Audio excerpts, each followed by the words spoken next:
কাজুলি মাছের চচ্চড়ি হয়ে গেছে। রান্না করতে 10 মিনিটও লাগে নাই, খুবই ইজি। এখন একটু খেজুর খাবো। এই খেজুরের বক্সটা আমি রোজার মধ্যে কিনছিলাম, খাওয়া হয় নাই। গুড মর্নিং সবাইকে, কেমন আছেন?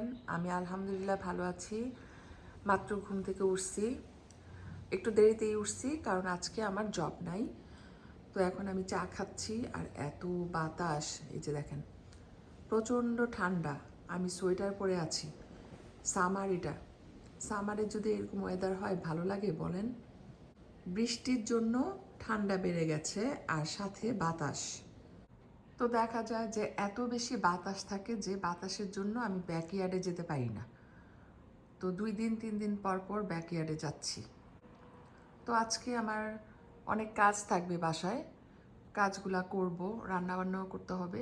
আর আমি এখন ফ্রিজ থেকে ছোট মাছের প্যাকেট বের করছি। এটা হচ্ছে কাজুলি মাছ। চিনেন কিনা জানি না, অনেকে চিনেন আবার অনেকে নাও চিনতে পারেন। একটু লম্বা লম্বা হয়, পাতলা আর চ্যাপ্টা। আর এই মাছটা কাচকি মাছের মতো না। তো কাচকি মাছ অনেক ছোট সাইজের হয়, কাজুলি মাছটা আর একটু বড় সাইজের হয়।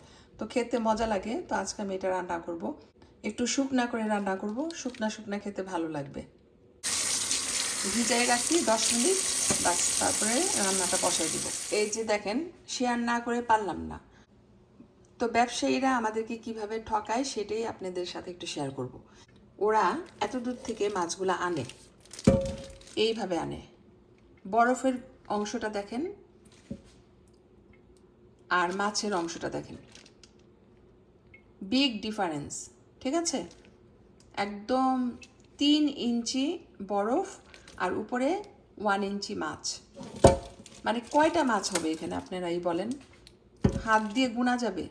অথচ বরফটা দেখেন কত হেভি আর মোটা।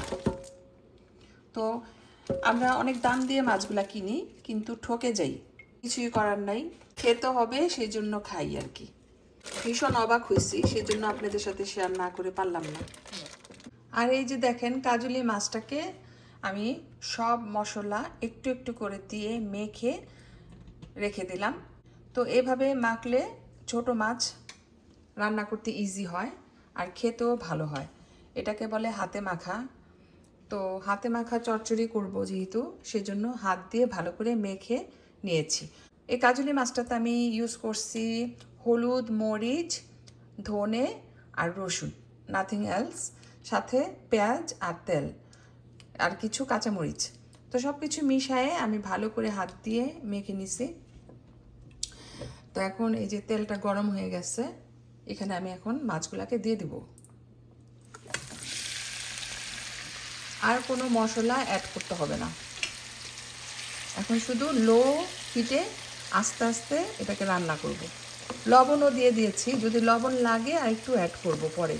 আর একটু শুকনা শুকনা করে রান্না করব। তো এই মাছটাতে আমি আর কিছুই অ্যাড করব না। টমেটো, ধনে পাতা এগুলো দিতে পারলে ভাল লাগতো, কিন্তু টমেটো, ধনে পাতা আমার বাসায় নাই। তো যাই হোক, যেটা নাই সেটা নাই দিলাম। এখন আমি বেশি করে পেঁয়াজ ইউজ করেছি কাজুলি মাছটাতে। হাতে মাখা কাজুলি মাছের চচ্চড়ি। তো যখন হয়ে যাবে আমি আপনাদের সাথে ফাইনাল লুকটা শেয়ার করব। একদম ঝোল খুবই কম, মাখা মাখা টাইপের হয়েছে। এভাবে খেতে ভালো লাগে। তো এটাই হচ্ছে আজকের আমার স্পেশাল রান্না এবং ফার্স্ট এবং লাস্ট রান্না। ঠিক আছে? কারণ আর কিছু রান্না করতে হবে না। বাকিরা যারা বাসায় আছে তারা সবাই বাইরের থেকে খাবার কিনে এনে খাবে, আমাকে অলরেডি বলে দিছে। সো আমাকে আর ওদের জন্য কষ্ট করে রান্না করতে হবে না। তো এইটা আমি নিজের জন্য রান্না করেছি। কেমন হয়েছে তরকারিটা অবশ্যই জানাবেন। তো এই যে মাশাল্লাহ, কাজুলি মাছের চচ্চড়ি হয়ে গেছে। রান্না করতে 10 মিনিটও লাগে নাই, খুবই ইজি। আর এইদিকে আমাদের গার্ডেনে আজকে ফার্টিলাইজার স্প্রে করা হবে। লোক আসবে, সেই জন্য আমরা পিছনের দরজাটা খোলা রেখেছি। ওরা এনি টাইম আসবে, জানি না কখন, বাট ওরা ওদের টাইমে আসবে। তো এসে সামনে, পিছনে আর সাইডে সব দিকে ফার্টিলাইজার স্প্রে করবে। তো আমি একদিন ঘাসের উপরে হাঁটতে পারবো না, এটাই হচ্ছে নিয়ম। তো যাই হোক, তাও ভালো।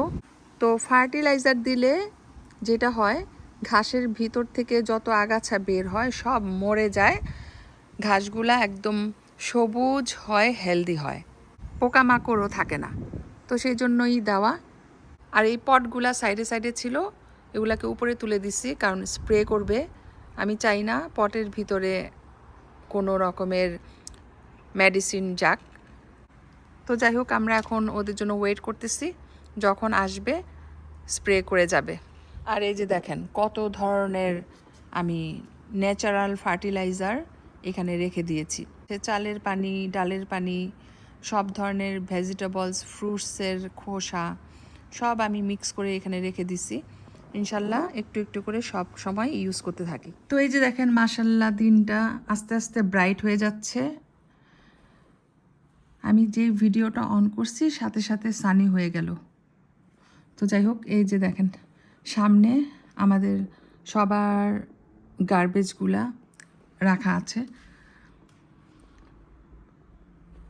আজকে একটু দেরি হচ্ছে, হয়তো অন্য সাইডে থেকে গার্বেজ পিক আপ করছে, সেজন্য ওদের সময় লাগতেছে।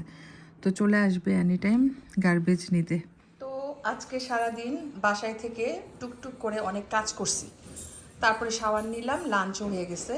মাশাল্লাহ কাজলি মাছটা খুবই মজা ছিল, একদম মজা করে তৃপ্তি সহকারে ভাত খেয়েছি।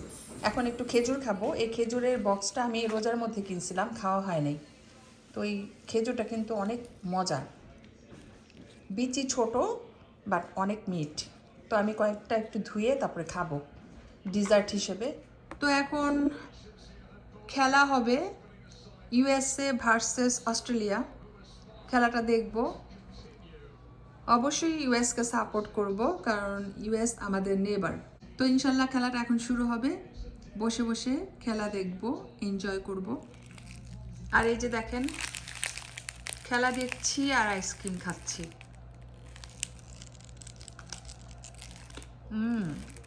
অনেক মজা আইসক্রিমটা।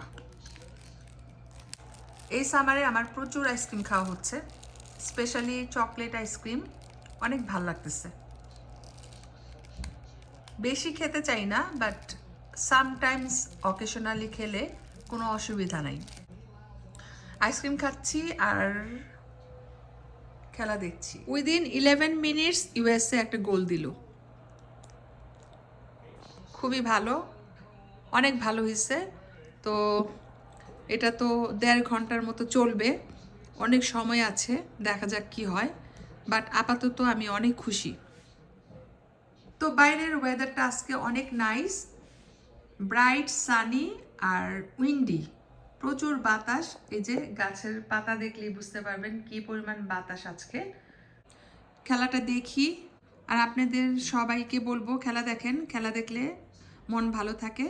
4 বছর পর পর যেহেতু হয়, সেজন্য এটার মজাই অন্যরকম। তো যাই হোক, আমি খেলাটা দেখি। এখন ছেলেরা আসবে আমার সাথে বসে খেলা দেখবে। সবাই ভালো থাকবেন। আমি অনেক বক বক করছি আজকে সারাদিন। ইনশাল্লাহ নেক্সট ভিডিওতে দেখা হবে। আল্লাহ হাফেজ।